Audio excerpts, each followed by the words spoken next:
ये धारावाहिक साहित्य अकादमी द्वारा पुरस्कृत उपन्यास दीवारों से पार आकाश पर आधारित है।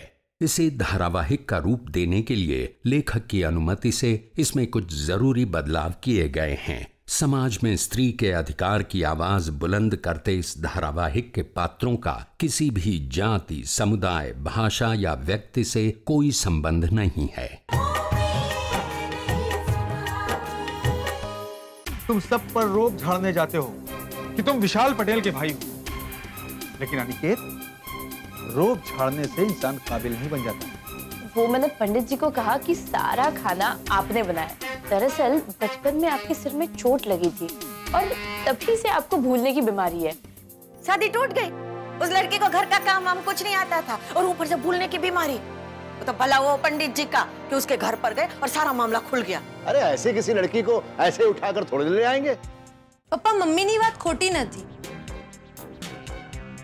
ऐसी लड़की का मिलना बहुत ही मुश्किल है जो घर की बहू बनकर घर का काम संभाले और किचन में काम करे। आखिर हर लड़की के अपने सपने होते हैं, अपने शौक होते हैं। हाय रे मारा नसीब, क्या कहीं कोई ऐसी लड़की मिलेगी जो मेरा किचन संभाल ले।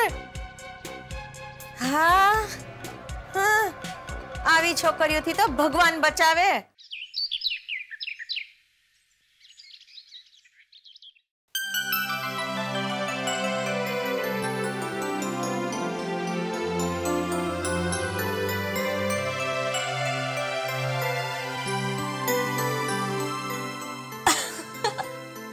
लगता है रामराज आ गए, तभी दरवाजा खोल कर सो रहे हो। वैसे तुम्हें यहाँ नहीं आना चाहिए था। अरे क्यों नहीं आना चाहिए था? तुम्हारी तबीयत खराब है और मैं घर भी नहीं आऊं। હું તારા માટે ફૂલ લાવી છું, ગમ્યા? फूल कौन है ना गमे? મને ખબર હતી तुम्हें फूल बहुत अच्छे लगेंगे। अच्छे है ना? सरस नहीं, बहुत सरस है।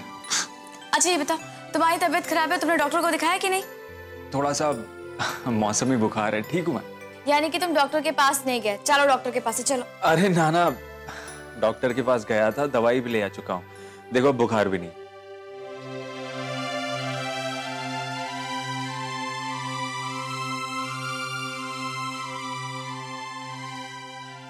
अरे वाह, क्या बात है, विवेकानंद पढ़ रहे हो? हाँ, वैसे तो कई बार पढ़ चुका हूँ, पर जब भी मौका मिलता है फिर से पढ़ लेता हूँ। तुमने पढ़ा है? हाँ, मुझे बहुत पसंद है। और ऐसी किताबें ही ना इंसान की जिंदगी और उसकी जीवन शैली दोनों को बदल के रख देती है। हाँ, जीवन दर्शन की जो सच्चाई इसमें से सीखने मिलती है और कहीं नहीं मिलती। पुस्तकों ना ज्ञान वगैरह जीवन अधूरू है। मेरे पास भी श्री दयानंद सरस्वती की किताबें हैं, मैं तुम्हें पढ़ने को दूंगी, ठीक है? जरूर पढ़ूंगा। वैसे मेरे पास भी पूरी लाइब्रेरी है, जो पसंद आए ले जाना। हाँ, पर एक शर्त, पुस्तक पाछा आपा पड़शे। हाँ हाँ जरूर। आज फोन पे बात करते हुए तुम कुछ उदास सी लग रही थी, क्या कोई बात है? तुमसे बात करने के बाद लगातार मैं यही सोचता रहा कि क्या बात हो सकती है। बात तो थी, लेकिन भगवान ने सब कुछ संभाल लिया। मैं समझा नहीं। हाँ, पंडित जी आए थे रिश्ते की बात करने के लिए, तो छुटकी और रूपल ने उन्हें बेवकूफ बनाकर रिश्ते को इनकार करने से मजबूर कर दिया। फिलहाल तो बात टल गई है, इटले निरात था ही। वो रिश्ते की बात करने आए थे तो तुमने अपने मम्मी पापा को समझाने की कोशिश नहीं की? मैं पापा को क्या समझाती, उल्टा पापा ने मुझे ही समझा दिया कि तुम एक लड़की हो। तो शू था? सब कुछ जानकर भी यहाँ इंसान अनजान ही तो है। जिंदगी और कुछ नहीं, एक इम्तिहान ही तो है।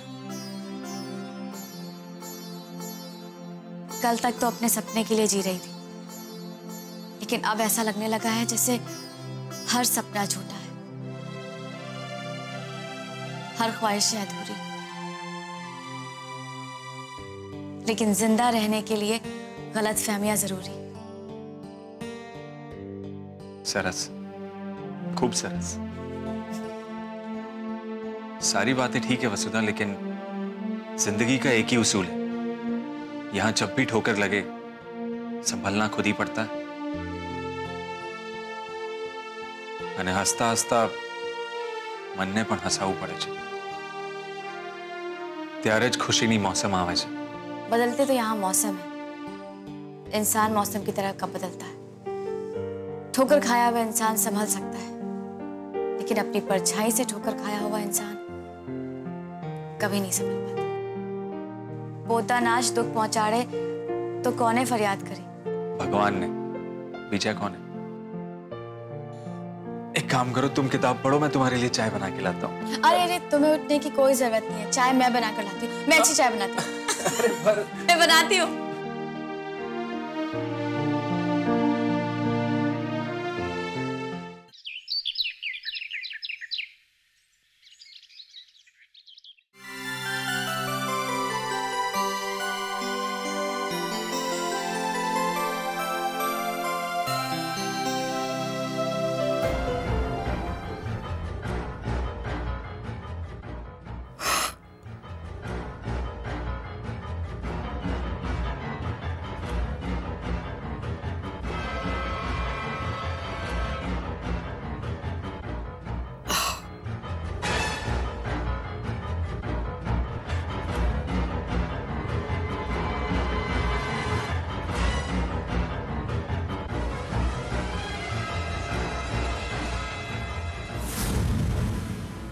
મારી વસુ લાખોમાં એક છે। लाखों में नहीं, करोड़ों में एक है, करोड़ों में। मैंने उनका परिवार भी देखा और आपका भी देख लिया। ये रिश्ता नहीं हो सकता। छुटकी,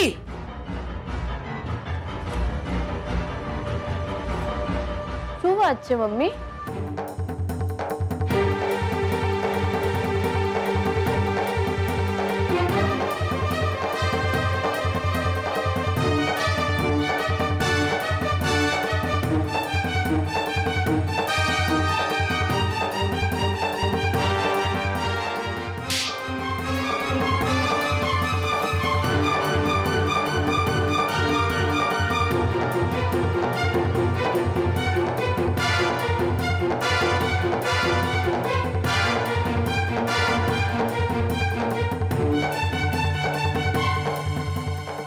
क्या किया तूने?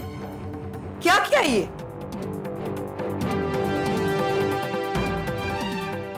पंडित जी के वापस जाने की कहीं यही तो वजह नहीं है? छुटकी, क्या किया तूने? सच सच बता, क्या किया तुम लोगों ने? गांडी थी कैसे तू?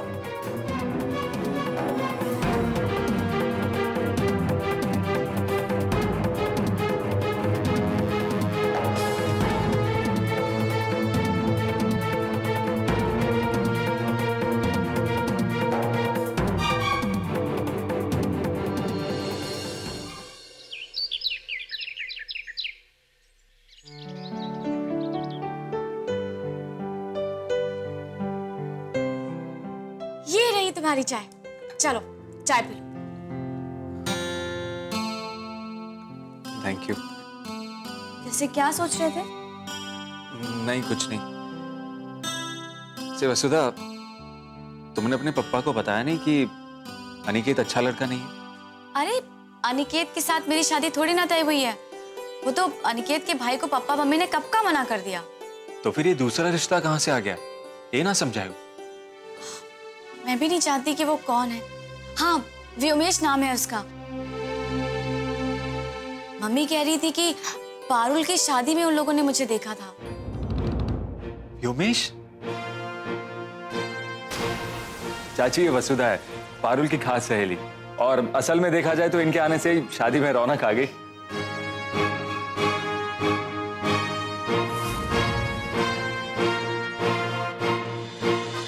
मैं भी तुमसे यही पूछना चाहती थी कि आखिर ये लोग हैं कौन? व्योमेश की फैबा दरअसल मेरे दूर के रिश्ते की चाची है। मैंने शादी में मिलवाया तो था तुम्हें, याद छे तने? अरे हाँ, याद आवे। ये मेरी चाची जी हैं। वैसे तो दूर का रिश्ता है पर दिल का रिश्ता है। और ये इनके भतीजे हैं व्योमेश। जय श्री कृष्ण। जय श्री कृष्ण बेटा, खुश रहे। बहुत सरस गरबा रमे छो बेटा, बहुत सरस। वसुधा, मुझे बहुत अफसोस है। मेरे बहन की शादी में आने की वजह से तुम्हारे साथ वो होने जा रहा है जो तुम नहीं चाहती थी कि तुम्हारे साथ हो। मतलब तुम्हारी शादी होने वाली है। अरे तुम्हें अफसोस करने की कोई जरूरत नहीं है। कभी कभी हम तकदीर को नहीं मानते, लेकिन कभी कभी हालात ऐसे हो जाते हैं कि तकदीर को मानना पड़ता है। अगर मेरी भी शादी तय हो जाएगी तो मैं भी इसे तकदीर का फैसला मानकर समझौता कर लूंगी। समझौता तुम करती हो और अफसोस मुझे होता वसुधा। मैं इस बात के लिए खुद को जिम्मेदार समझता। अरे तुम खुद को क्यों जिम्मेदार समझ रहे हो? एक बात बताओ वसुधा, तुम्हारे मम्मी पापा तो तुम्हारे सपनों में तुम्हारे साथ साथ चल रहे थे ना? हाँ, पापा मम्मी तो अभी भी यही कह रहे हैं कि मेरे सपने जरूर पूरे होंगे। तो फिर शादी के लिए इतनी जल्दबाजी क्यों कर रहे हैं? तुमने पूछा उनसे? मैं उनसे क्या पूछती? सचमुच मुझे भी समझ में नहीं आ रहा है कि पापा अचानक से शादी की रट लगाकर क्यों बैठ गए। उनके दिल में अगर कोई गलतफहमी हो तो उसे दूर करने की कोशिश जरूर करना वसुधा। गलतफहमी की आग जलती धीरे धीरे है, लेकिन बहुत कुछ जलाती है।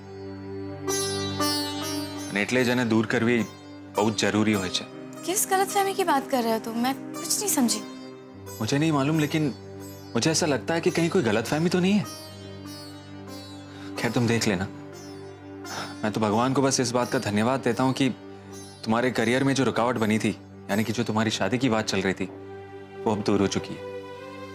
हाँ, मैंने भी कभी नहीं सोचा था कि छुटकी कोई कमाल कर पाएगी, लेकिन देखो छुटकी ने कमाल कर भी दिया।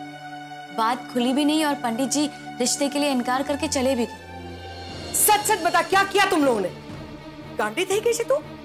हाँ, जिस तरह पापा की बातों से मजबूर थे, उसी तरह हम भी बेन की आंसुओं से मजबूर थे।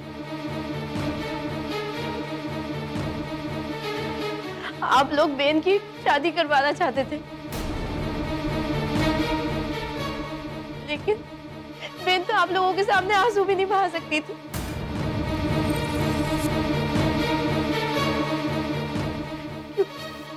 क्योंकि उसे पता था कि अगर वो रोएंगी आप लोगों के सामने तो आप लोगों को भी दुख होगा। आती ये भी रीत से मम्मी। हाँ मम्मी, बहन को आपके दुख की इतनी परवाह है और आप लोग सोचना भी नहीं चाहते। आओ के मम्मी। आ रीते केम चाले। आप लोगों को समझाने का हमारे पास कोई और रास्ता नजर नहीं आ रहा था मम्मी। इसीलिए मैंने सोचा कि अगर पंडित जी को नाराज कर दूं तो वही ये रिश्ता तोड़कर चले जाएंगे। तूने जानबूझकर सब खाने में नमक और मिर्ची ज्यादा डाल दी। क्या किया तूने? हाँ, कुछ और तो हम कर नहीं सकते थे। आप लोगों की बात मानने से इनकार तो कर नहीं सकते थे, तो बस यही रास्ता नजर आया। इसका मतलब ये हुआ ना कि पंडित जी को ये लगा होगा कि खाने की सारी चीजें वसुधा ने बनाई है और वसुधा को कुछ नहीं आता, है ना? आज की तो मैंने पंडित जी से कह दिया था कि बेन की याददाश्त कमजोर है, उन्हें कुछ याद नहीं रहता।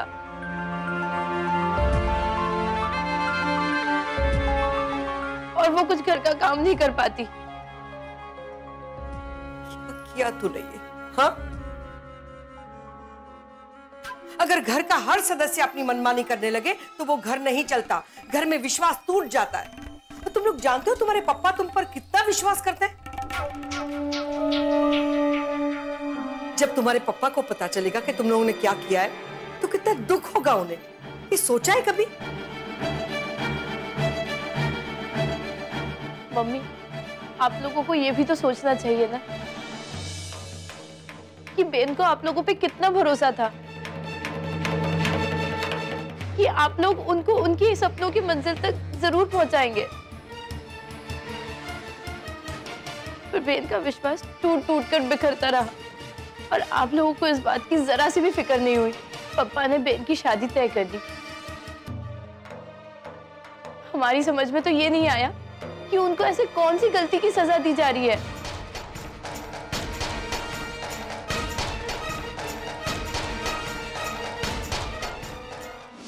क्या क्या हमें अपने पसंद की करियर चुनने का कोई हक नहीं? क्या बस यही नियति है कि हम एक घर में पलकर बड़ी हो और दूसरे घर में जाकर चूल्हा चौका संभाले? क्या बस यही जिंदगी है मम्मी?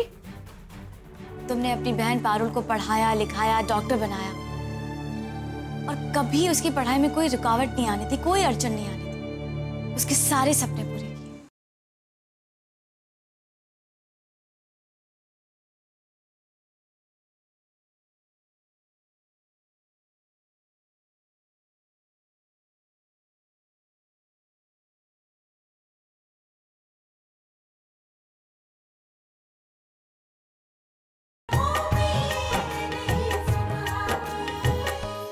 माँ बाप तो बच्चों की जिंदगी आबाद करके उन्हें नई जिंदगी का इनाम देते हैं,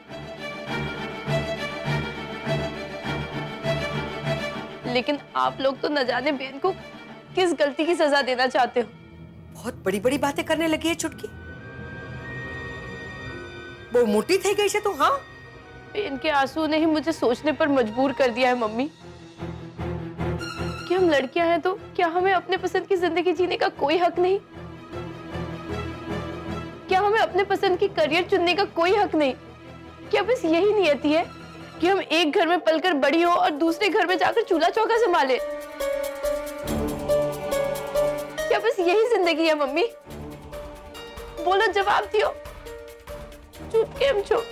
माँ बाप तो हमेशा बच्चों को आशीर्वाद ही देते हैं, लेकिन कभी कभी बच्चे ना उस आशीर्वाद को गलत समझ लेते हैं, जिस तरह से आज तुम लोगों ने किया। मम्मी, शादी को रोकने के लिए मुझे जो समझ में आया मैंने किया। अब आपको मुझे जो भी सजा देनी है आप दे दीजिए, मैंने मंजूर छे। दोबारा ऐसी गलती नहीं होनी चाहिए। ने आप भूल माटे हूँ ने तुम्हारा पप्पा तमने लोगों ने क्यारे माफ नहीं करी, याद रखना है।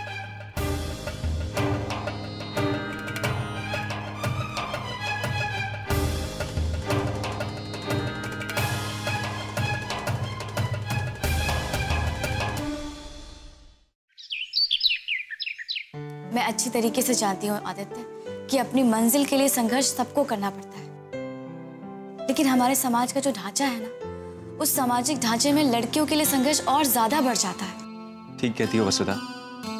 आज हर लड़की की आंख में कोई ना कोई सपना है। हर लड़की अपनी काबिलियत के हिसाब से कोई ना कोई सपना देख रही है, लेकिन कितनी लड़कियां हैं जिनके सपने सच हो पाते हैं? बहुत कम लड़कियां हैं जिनके सपने अपनी मंजिल को पा सकते हैं। तारी बात साची है। अब देखो ना, तुमने अपनी बहन पारुल को पढ़ाया, लिखाया, डॉक्टर बनाया और कभी उसकी पढ़ाई में कोई रुकावट नहीं आनी थी, कोई अड़चन नहीं आनी थी। उसके सारे सपने पूरे किए। मारा माटे तो खुशी नहीं बात है कि पारुल भावेश के साथ खुश है, दोनों हनीमून पे गए हैं। एक बात के वसुधा, करियर के बारे में तो तुमने सोच ही रखा है, लेकिन करियर के अलावा और क्या क्या सपने हैं तुम्हारे? और क्या पसंद है? मुझे हिल स्टेशन बहुत पसंद है। Hill station? हिल स्टेशन तो मुझे भी बहुत पसंद है। इस शहर की भीड़ भाड़ से दूर, वादियों में, पहाड़ियों में। पता है वसुधा, ऐसी वादियों में जाने से मन एकदम प्रफुल्लित रह जाए। कभी कभी तो जी करता है कि मैं खूब सारी किताबें लूं और ऐसी जगह जाऊं जहां सारी पहाड़ियां बर्फ से ढकी हो, खूब सारे झरने हो, झील हो, पहाड़ियां हो, ऊंचे ऊंचे पर्वत हो। कितना अच्छा लगेगा ना? हाँ, इसे कहते हैं प्रकृति के करीब रहना। मैं तो अक्सर कहीं ना कहीं जाता ही रहता हूँ। तुम पुरुष हो ना, इसलिए तुम कहीं भी जा सकते हो। मैं तो बस ये सारे सपने ही देख सकती हूँ। पता है, कभी कभी मम्मी से इस बारे में बात करती हूँ तो मम्मी जानते हो क्या कहती हैं? यही कहती है कि ये सारे सपने ना अपने पति के साथ पूरे करना। माँ बाप सोचते हैं कि सारे सपने पति के साथ पूरे होंगे, जबकि उनको ये भी नहीं पता कि सपने पूरे करने लायक पति मिलेगा भी या नहीं। आदित्य, तुम्हें क्या लगता है अपना ये समाज कभी बदलेगा?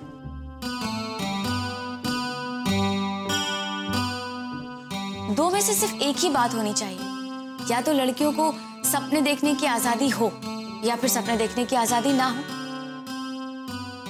और अगर सपने देखने की आजादी हो तो उन सपनों को पूरा करने की भी आजादी होनी चाहिए। कुछ नहीं बदलने वाला वसुधा, कुछ भी नहीं। जो जैसा है वैसे ही चलता रहेगा। तुम ठीक कह रहे हो। जागती हुई आंखों से देखे हुए सपने लड़कियों के लिए ऐसे होते हैं जैसे बंद आंखों से देखे जा रहे हैं सपने। न जाने कब आंख खुलेगी और वो सपने टूटकर बिखर जाएंगे। लेकिन तुम देखना, मैं अपनी हिम्मत कभी नहीं हारूंगी, अपने सपनों का पीछा कभी नहीं छोड़ूंगी। इसीलिए मैंने प्रण किया, जो मैंने सोचा है मैं उसे पूरा करके रहूंगी। मुझे तुमसे यही उम्मीद है वसुधा। मेरी सारी शुभकामनाएं तुम्हारे साथ हैं। जानते हो आदित्य, अगर तुम्हारे जैसा भाई हर बहन का हो तो सारी लड़कियों के सारे सपने पूरे हो जाएंगे। ठाकुर जी सोनू बलू करे, अगर मुझे पहले से ही पता होता ना तो मैं बात आगे ही नहीं बढ़ाती। वाह, उसे देखकर कभी, मेरा मतलब है कि वसुधा को देखकर कभी ऐसा नहीं लगा कि उसमें ऐसी कोई कमी होगी। मुझे हमारे घर के लिए ऐसी लड़की चाहिए जो काबिल हो, जो अपनी जिम्मेदारियां अच्छी तरह से उठा सके।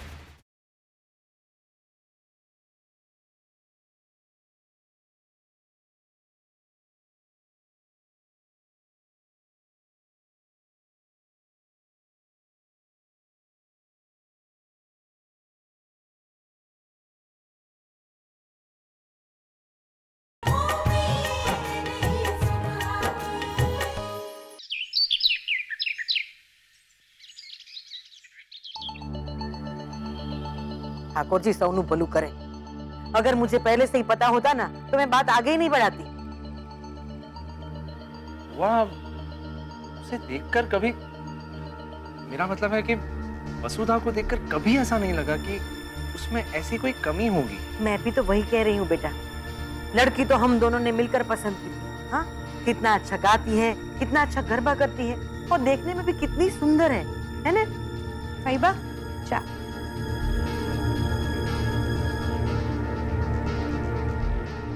साचेज बुआ, मुझे भी यकीन नहीं होता कि ऐसा कुछ हो सकता है। भाई ठीक कह रहे हैं फैबा।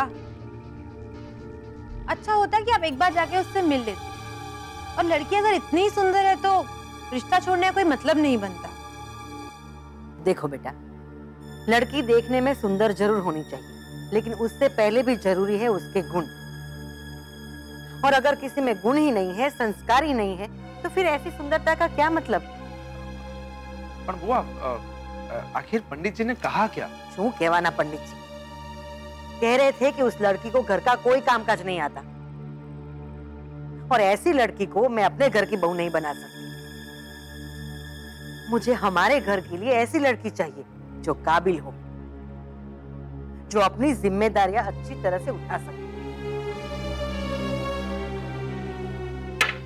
बुआ, ऐसा भी तो हो सकता है कि पंडित जी को कोई गलतफहमी हुई हो।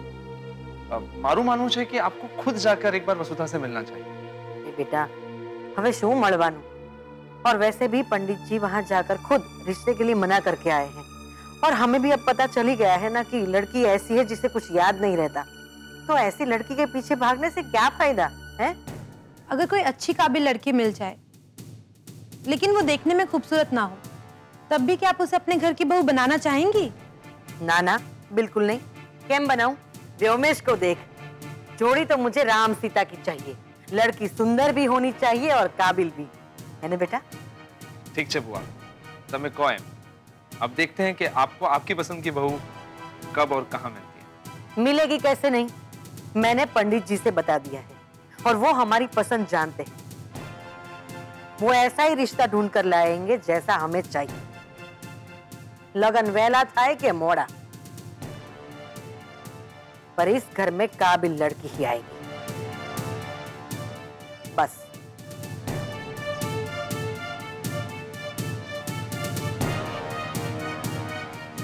गलती किसी एक की नहीं है, तुम तीनों की है। और तू सबकी गलतियां अपने ऊपर लेकर क्या साबित करना चाहती है? हाँ, तुझे पता भी है इसने पंडित जी के सामने तेरे बारे में क्या क्या कहा? पंडित जी तो यही समझ रहे होंगे ना कि तुम्हारे पापा ने झूठ बोलकर, सच्चाई छिपाकर, धोखे से अपनी बेटी की शादी करवाने की कोशिश की। तुम लोगों ने तुम्हारे पापा को पंडित जी की नजरों में झूठा, गलत और धोखेबाज साबित कर दिया। अब कितनी खोटी बात छे ने? नहीं मम्मी, ऐसी बात नहीं है। हम पापा के बारे में ऐसा कभी सोच भी नहीं सकते।